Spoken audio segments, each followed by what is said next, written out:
And one thing I'd like you to do, if you don't see me do something like this before I start lecturing, put up your hand and say, hey, don't forget to record, because I do that. Good, don't need that.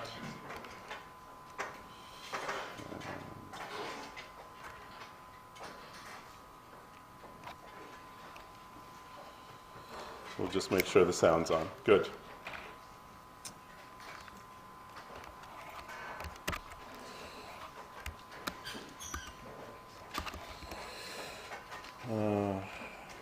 Okay.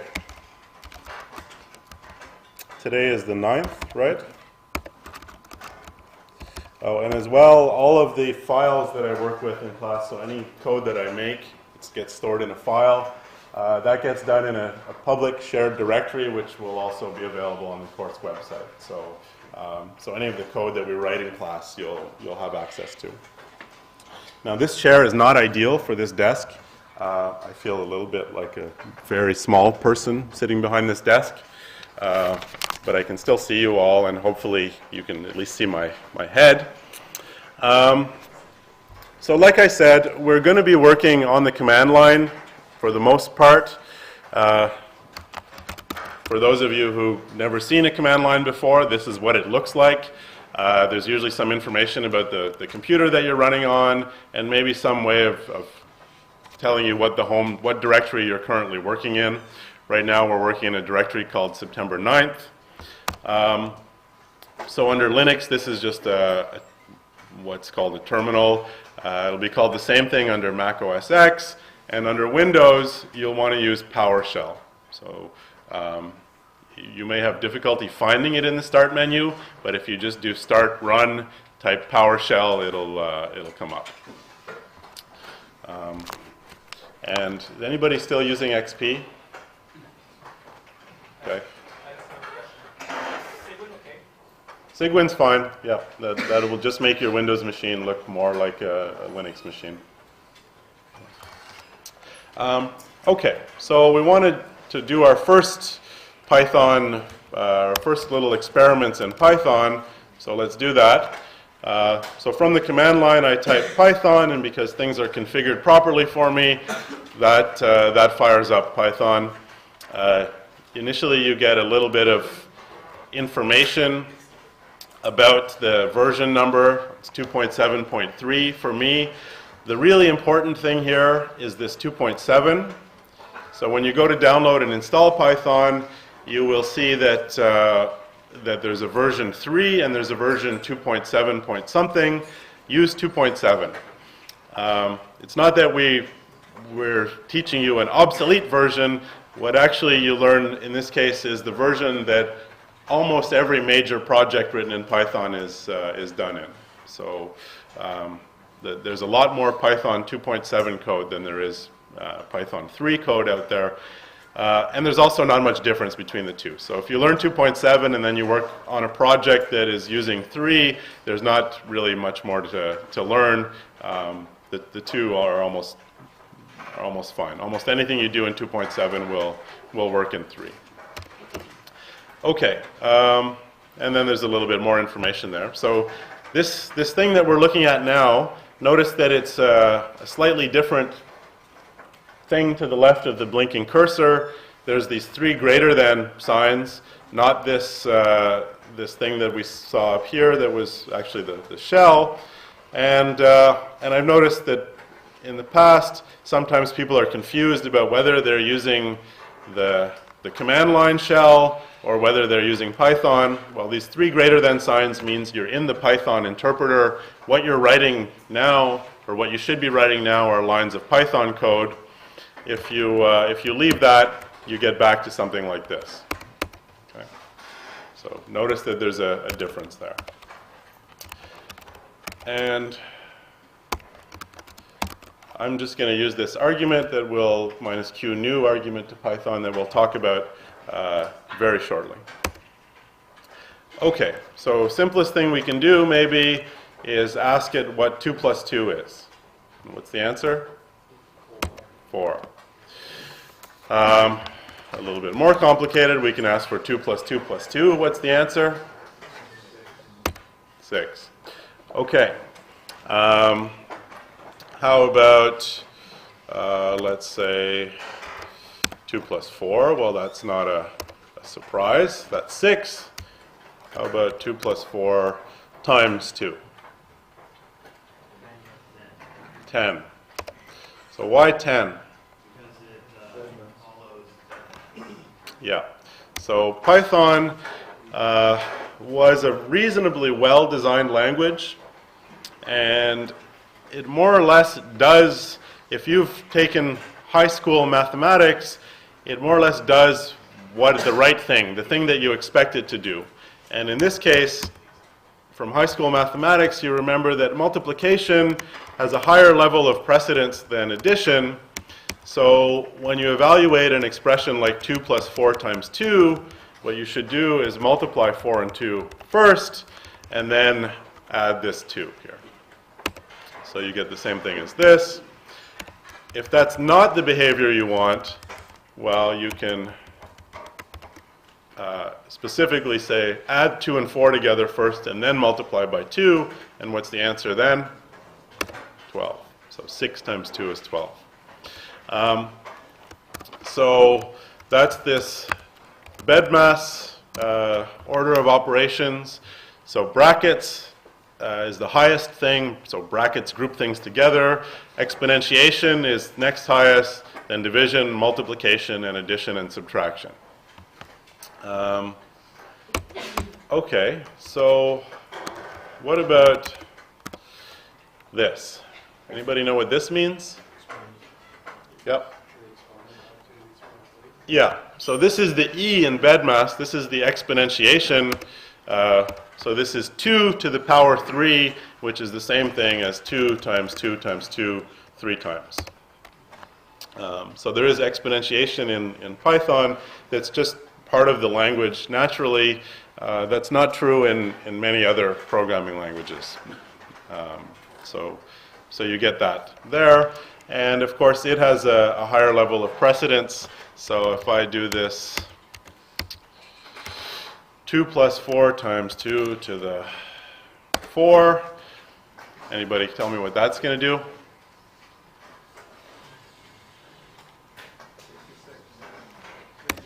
66. So that's 2 to the 4, because exponentiation has the highest level of precedence. Then so 2 to the 4 is 16 times 4 is 64, plus 2 is 66. Okay, so questions about that? Anybody here who didn't learn the term BEDMAS? Okay, so if you went to high school in some other part of the world, that happens. Sometimes they have other ways of explaining these things. This seems to be a North American thing.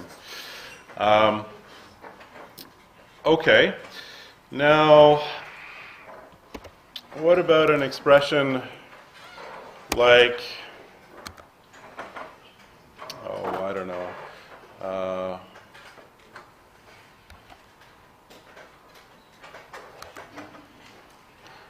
What about an expression like this?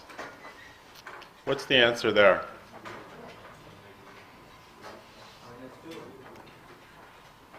Minus 2?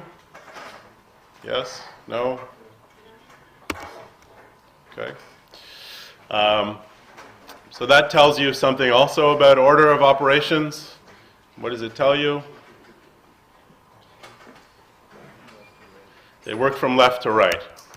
Because if this were parenthesized the other way, well, the answer would be 2, right? So this says that if you're in equal, if all other things being equal, in this case it's all minuses, then operations are done from left to right. And so be aware of that. It's important for things like subtraction and division. All right, so let's try and write a simple, our first Python, I won't call it a program, but I'll call it a method. Let's see if I have Cernal open. one of these, first things you learn in a high school or sooner geometry course is if you have a circle whose radius is r, then what's the area of that circle? Pi r squared. So it looks like that. Okay. So let's see if we can implement that.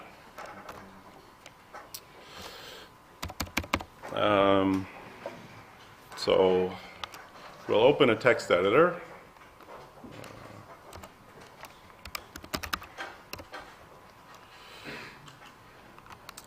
And we'll define with the keyword def a function called radius or area of circle. And it's supposed to tell us the area of a circle whose radius is r. And most of you have probably seen this before. So functions return things typically. So we want to return something, and we want to return the area of a circle whose radius is r. So how do we express that? Yep. R squared, if you put 1 times r, pi 2. Okay, so what do you want to say? 1 times r.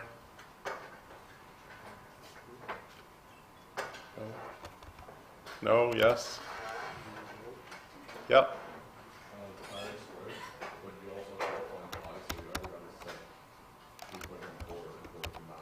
Okay, so we want something like pi times r squared.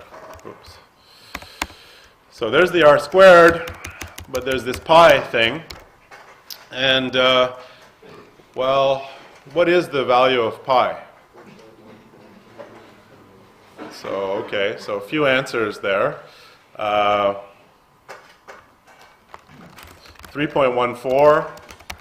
3.1415, 3.14159.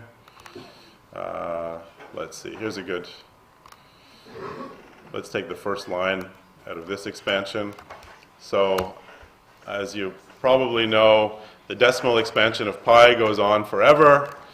So, if we're going to write it down, we're just going to write down some approximation of it. So there's an approximation of that thing. We'll go to the desktop, September 9th. I'll call it.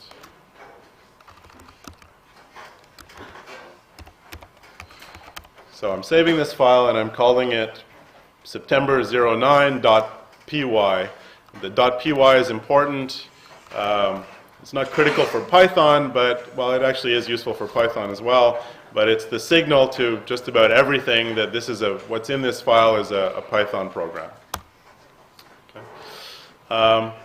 Great. So we've defined this function called area of circle. Let's test it. So for that, we do a couple of things. We say load the file september09.py, and this argument -i here says that after you load that file, I want to go into this interactive mode, this mode with the 3 greater than signs, so I can test it out. So loaded the file, went into interactive mode, and now we can see if this function works. So the area of a circle whose radius is 1 should be, yep, pi. Okay, that seems to work, yep.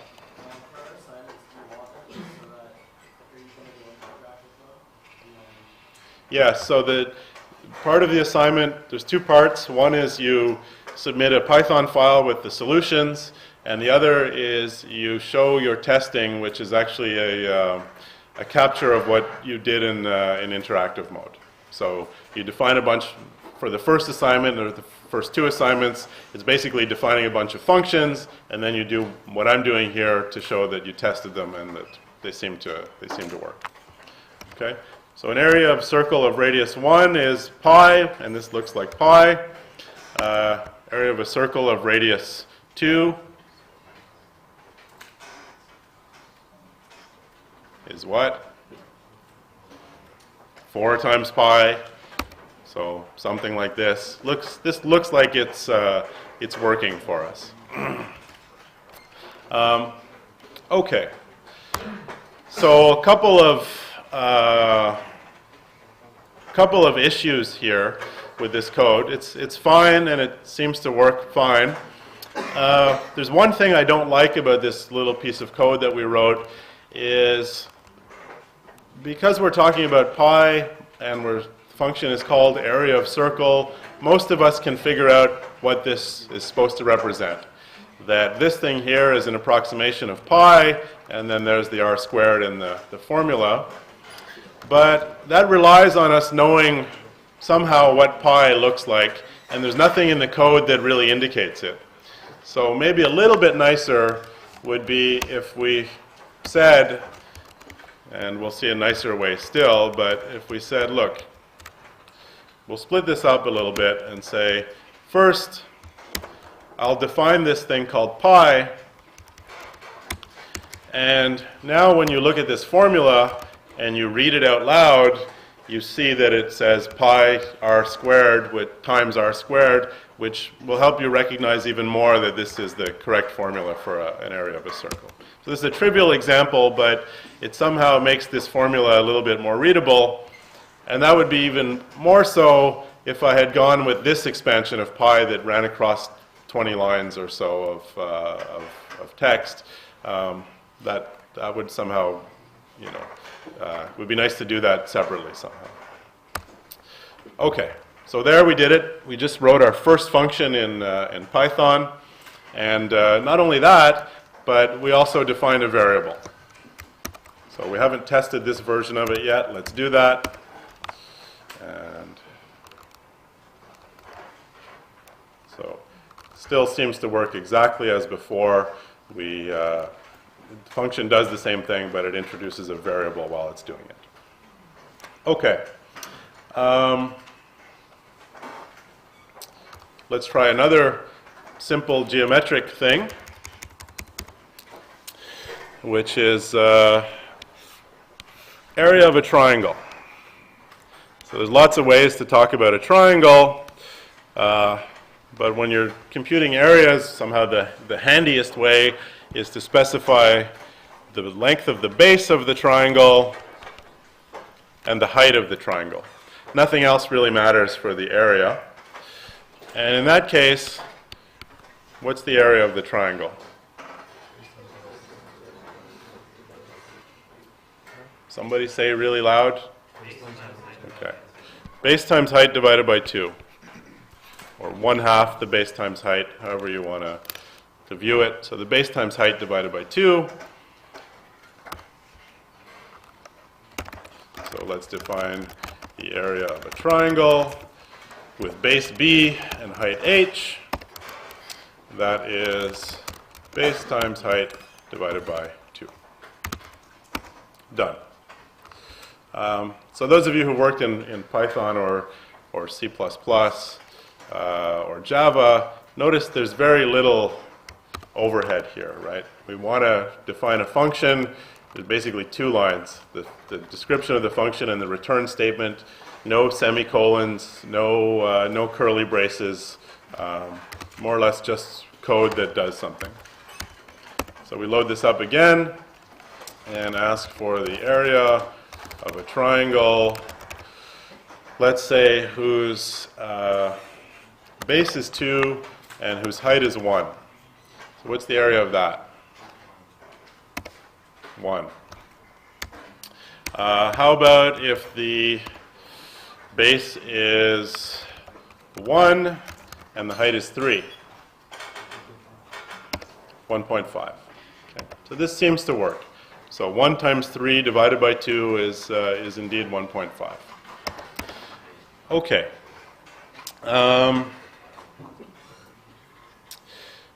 So now I want to get into a slightly, I won't say an advanced topic, but one that can be a little bit troublesome for some of you, and one that explains Well, let's just run this all again, but I'll change the command that I invoked Python with a little bit. So I've been using this Python -q new flag. So I explained what this -i is. -i says enter interactive mode. Don't just load the file and then exit. Load the file and then go into this interactive mode with these 3 greater than signs where I can test things. So if I get rid of this -q new,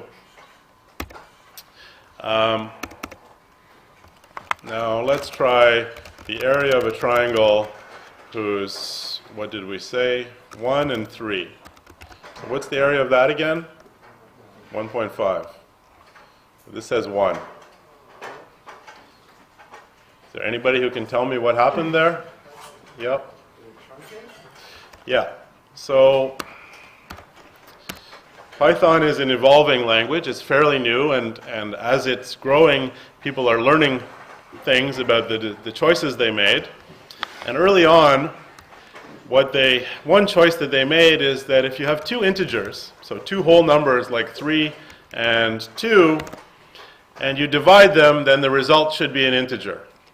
And that's exactly what's happening here with this area of triangle. So when I take the base times the height, that's 1 times 3 is 3, and then I divide it by 2, and I get the answer 1. Now, mathematically, that makes no sense at all, right? 3 divided by 2 is not 1, it's 3 halves, or 1.5, or however you want to express it, but it's definitely not 1. Yep? I cannot seem to access that function. Which function? Both of them. I cannot access area of circle nor area of triangle. The Python reads it properly, but I cannot. For example, if I enter 5, it'll return 5, not the higher value. I'd have to look at what's happening on your terminal when you load it. But yeah, there's nothing too fancy here. My guess is either you're not loading the file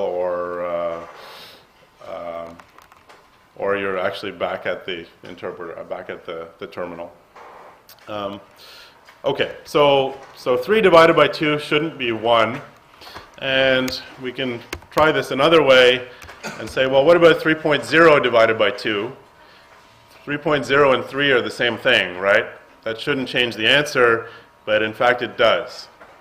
And this is really confusing behavior, because 3 divided by 2 and 3.0 divided by 2, that looks like the same thing to anybody who's studied math.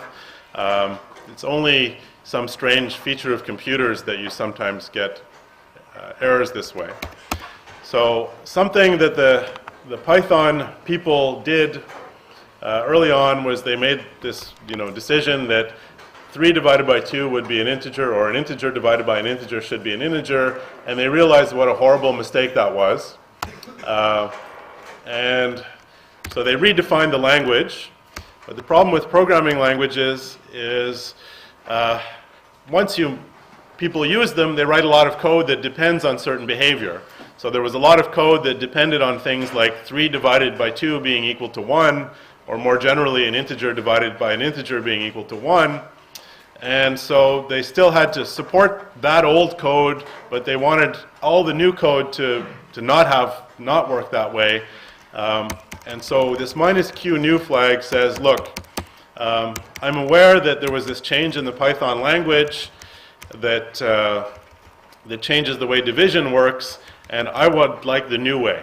I want the way that makes sense, the way where 3 divided by 2 gives you 1.5. So we go back that way, and 3 divided by 2 does give us this 1.5 as it should.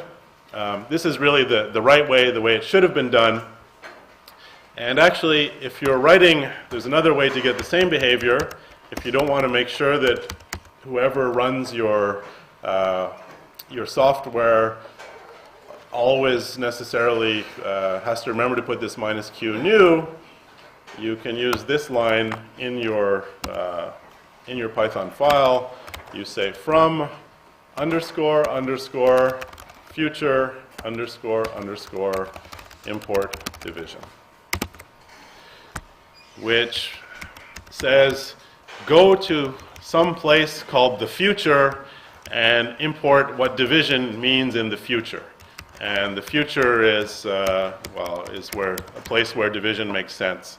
So actually, what I'd like to see at the top of more or less all your files is this line of code here. If you forget it, you may run into these weird bugs, or not bugs, they're correct behavior, but that won't make sense to you unless you understand this division issue. Okay. Now, once they made this decision, now there's another issue that comes up is sometimes people want to divide two integers and get an integer result. Yep. Is that line of work described in ask you to specify a floating point and integration division, or is it multiplication as well? No, multiplication remains unchanged because when you multiply two integers together, the answer is an integer. So you're fine. If you multiply a floating point and an integer, then you get back a floating point. Okay. It's just division has this weird thing that you divide two integers, you get something that's not an integer. And so there's different ways to handle that. Well, some people still do want integer division, though. So sometimes what you really want is 3 divided by 2, and you just want the integer part of that, or 5 divided by 2, you would like the answer to be 2. So they left this in the language. It's just a different operator now. It's 2 slashes, and it's called div. So this is 5 div 2, and the answer is 2. So div is just like division, but it only keeps the integer part of the division. So sometimes you want that, and we'll see an example in a second. And related to that, so let's try, for example, 14 div 4. Anybody tell me what the answer is? 14 divided by 4 is what? Yeah, so 14 divided by 4 is 3.5, so 14 div 4 is just 3, just the integer part of that. Now, there's a related part of that. So this div operator gives you the integer part of a division. There's another thing you can ask for, is the remainder. So this is this percent sign is called the mod operator, and it says do a division, an integer division, but don't give me the integer part, give me what's left over afterwards. So what's left over after you divide 14 by 4? 2, right? So 14 is 12 plus 2. Now the 12 is divisible by 4. It's 3, and you have 2 left over after that. Okay? So there's this mod operator, it's called, that gives you the remainder after you do an integer division. And it turns out that div and mod end up being really useful. So there's a reason that they thought at first it was a good idea to have integers division give you integers. It's because a lot of the time that's what you want. And so let's look at an example of that, or let's think about an example of that. So how many of you have microwave ovens at home? Okay. On your oven, what happens if you press 9, 0, and start?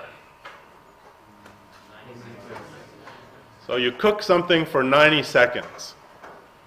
What happens if you press 100 and start? You cook something for 60 seconds. So somehow in microwave arithmetic, 100 is less than 90, which seems a bit strange, right? Any of you ever cook things for 90 seconds? Yes? No? Yeah. And what does the display show you when it's counting down? Does it count down from 90 or does it count down from 130? 130, okay. So depends on the microwave. Some of them will just count down from 90. Others will, as soon as you press start, they'll turn that 90 into a 130 and count down from there. And it's worth then thinking about, well, how they do that, or how they go the other way, how they take a time that's expressed in minutes and seconds and maybe just convert it to seconds, because it's almost surely that internally, when the microwave is counting down, it just has one number, which is the number of seconds that it's counting down from, and it displays it in a different way, but really it's just this one integer. So let's see how we could handle this display, in the sense that suppose I want to take a number of seconds. So I want to convert seconds to minutes and seconds. And I'm a fan of really short, unhelpful names for methods. So S to MS is supposed to stand for seconds to minute seconds. So it takes an input in seconds. And to help other people understand this, we'll put in a comment, convert S seconds into minutes and seconds. So I want to return two things here. I want to return, S, which is an integer like 90, and so take S and convert it into something like minutes and seconds. So in the case of 90, I would like to return 1 minute, 30 seconds. So how do I do that? How do I get the number of minutes? Yeah, so I take S and I divide it by 60, but I'm only interested in the integer part. So I don't want this to say 1.5 minutes. I would like it to say 1 minute and some number of seconds. And how do I get the seconds that are left over after that? What's that? S mod 60. Okay. So we're already doing some fairly fancy things here. One thing that's going to be foreign to almost everybody who hasn't programmed in Python before is we have a return statement that's returning two things. It's actually returning one thing that's called a tuple, and it's a tuple that has two parts. So don't worry too much about that. If you want to return two things, just put them in brackets and separate them by commas. If you want to return any number of things, you can do that. So let's test that out. So seconds to minute seconds, 90. So it returns 1 minute, 1 for the number of minutes, and 30 for the number of seconds. Seems to work fine. Let's try a couple of other cases. 55.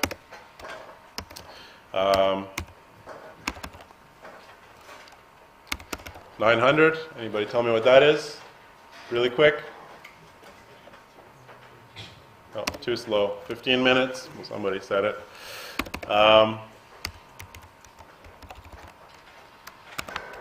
3600. 60 minutes, or 1 hour. Okay, so then this leads us to our next exercise. So we wanted to convert seconds to minute seconds. We gave it 3600 seconds and we got 60 minutes. On microwaves, it's pretty rare to microwave something for 60 minutes or more. I've never done it before. I doubt if anybody else has. But on conventional ovens, that's nothing for a length of a cook time. You can cook things for 10, 12 hours at a time even. So let's say on a conventional oven, you might want a similar function that would convert seconds to hours, minutes, and seconds.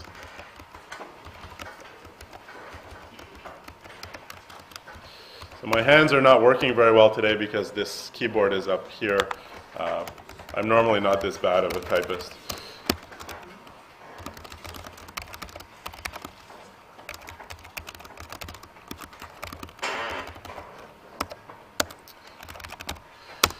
Okay, So now I have a time expressed in seconds, and I'd like to convert it into hours, minutes, and seconds. So that's a three-part thing. So I'll want to return something that has three parts. The first part is the hours. How do I get that?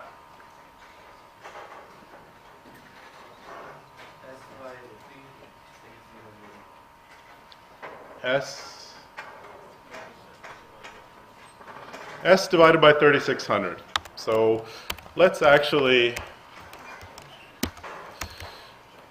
do some variables so the code doesn't get too complicated. So we're going to return HMS, where H is equal to S divided by, or div, 3600. How about the minutes?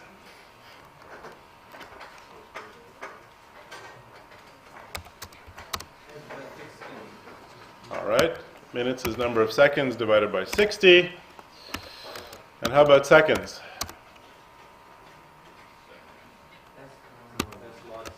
Yeah, so we've solved that one already, right? So let's test our code. Seconds to hours, minute, seconds. Let's try 90 seconds. 0 hours, 1 minute, 30 seconds. Let's try 900 seconds. 0 hours, 15 minutes, 0 seconds. Looks like our code works, right? No. When are we going to run into problems? When we get to the hours. Okay, so let's try an hour and 5 seconds. 1 hour, 60 minutes, 5 seconds. Oops, that's not right.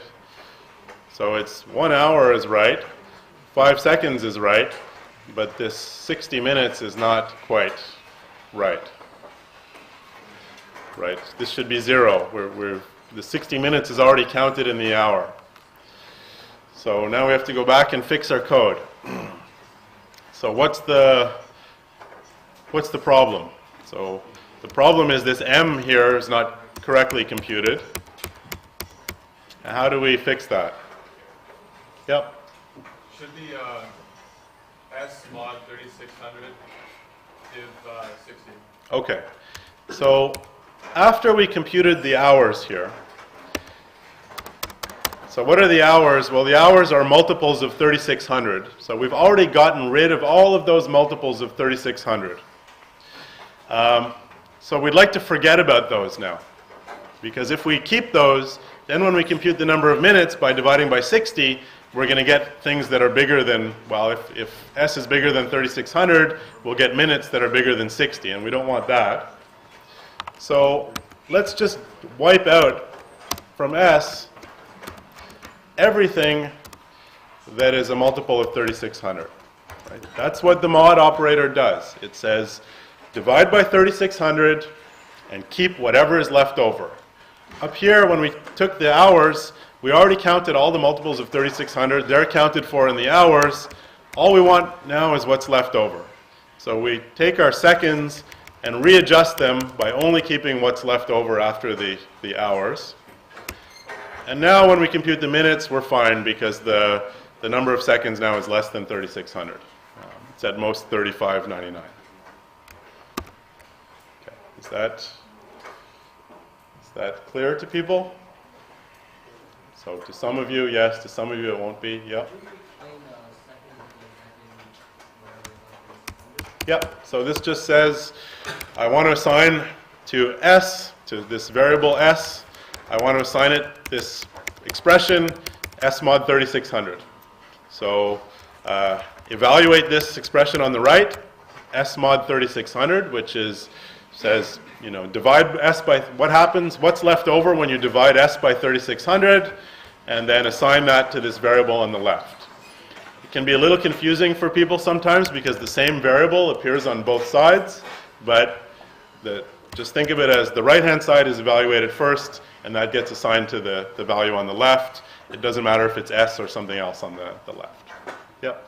So there wouldn't be any issues even though you have two S variables with different values? So there are not two S variables. There's actually one parameter called S. We change its value here in this line, and we change its value again here in this line. So there's no problem with that. As long as you didn't want to know, for what we're doing here, there's no problem. It would be a problem if we did want to know later on what this value of S was, because we've lost it now. As soon as we change it, we only have the new value. But for us, we don't need this. But if you don't like that, we could introduce another variable, I don't know, t for temporary. So t is S mod 3600, and now the minutes is t divided by 60, and the seconds, you can use S or t at this point, doesn't matter. But let's not confuse the issue. Let's leave it like that for now. Okay? So, who thinks this code is going to work now? Whoa, that's a very low rate. Up. No? You guys seem really skeptical. So that's a sign that you don't understand everything. So 90 seconds is 1 minute, 30 seconds. 900 seconds is still 15 minutes. And 1 hour and 5 seconds is now really 1 hour, 0 minutes, and 5 seconds. Yep. In your initial example that you were talking about, like with the microwave, you were stating that if you typed in 90, it would be a minute and 30, but then if you typed in 100, it would end up being a minute. How would we program that so that the program interprets the fact that it's 100, which is a minute, instead of it being 30 seconds? Okay, so well, the program is the microwave is going to have to do two things. One of them is a branch. So basically, if the number of digits is more than 2, it works one way, and if the number of digits is smaller than 2, then it just treats whatever you wrote as a number of seconds.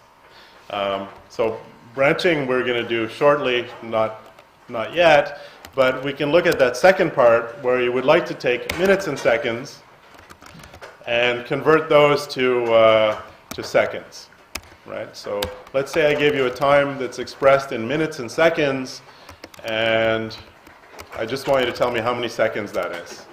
Minutes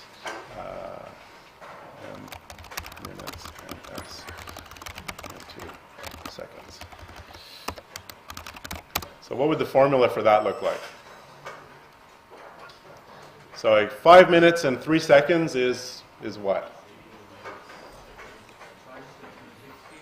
Yeah, so it's the number of minutes times 60 plus the number of seconds, right? And actually, it's nice here if you do write this method, because you really see the duality between these two things, right? To go one way, you take the integer remainder divided by 60, that gives you the number of minutes, and then the number of seconds is S mod 60, and now you really see here that the result from this is something that's a multiple of 60 plus some leftover seconds. And so you can see the duality here, and so if I run this, minutes, seconds to seconds, and let's say 1 minute and 30 seconds, that's 90 seconds. Clear? Good.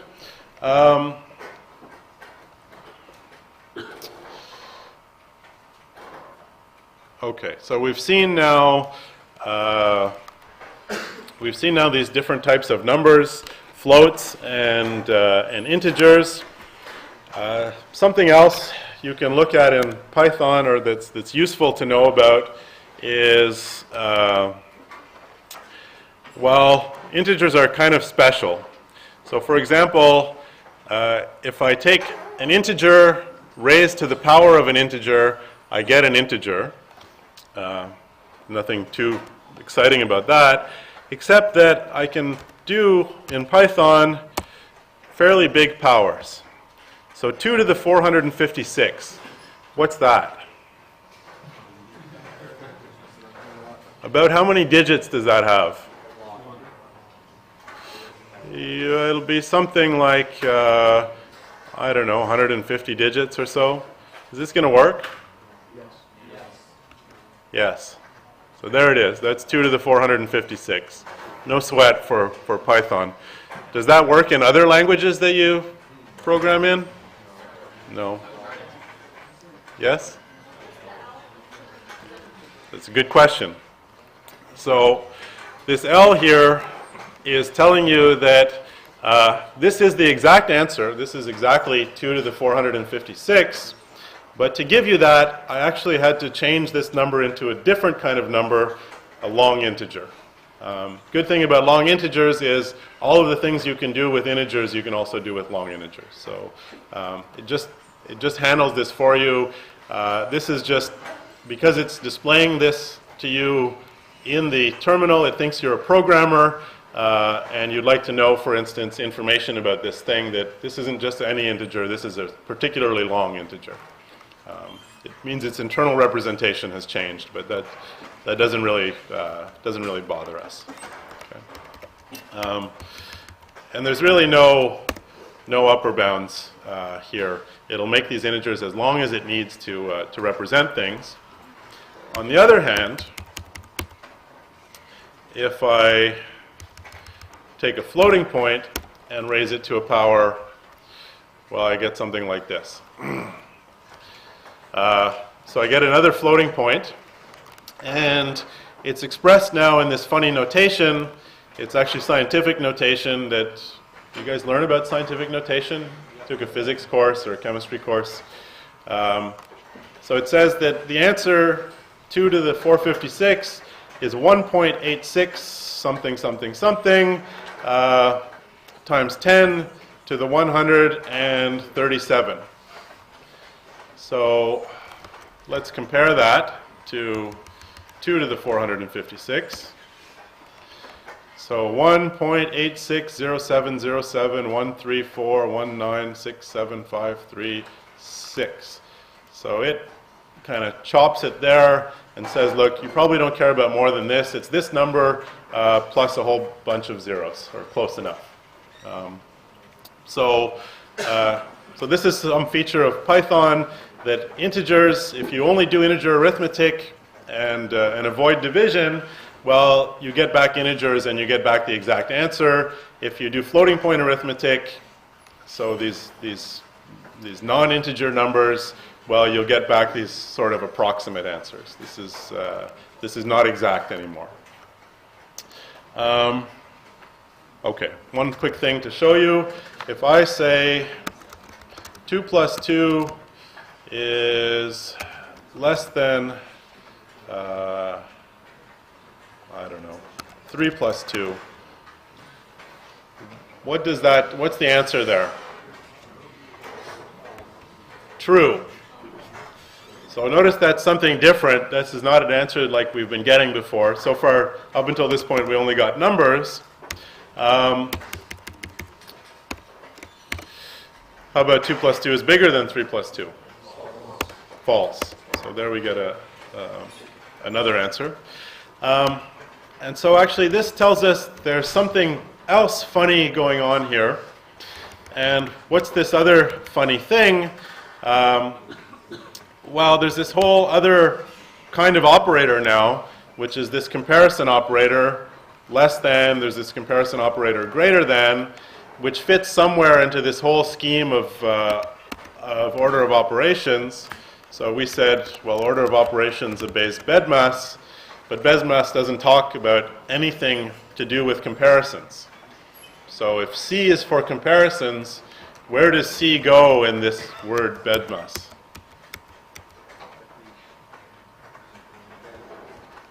At the end, at the beginning, at the end.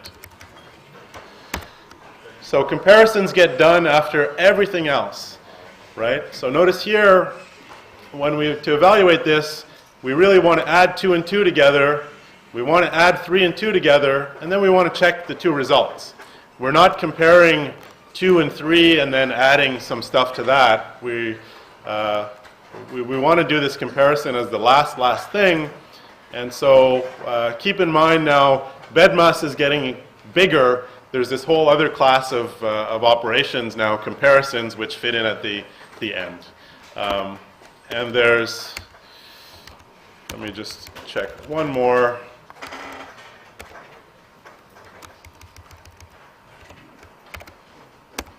What's the answer here? True. So 4 is less than or equal to 4. Okay. Does everyone believe that? Okay, good. Keep that in mind when you're taking the discrete math course. A lot of people get confused and think that this is not true, but this is certainly true. 4 is equal to 4, therefore it's less than or equal to 4. So we'll finish up there for today.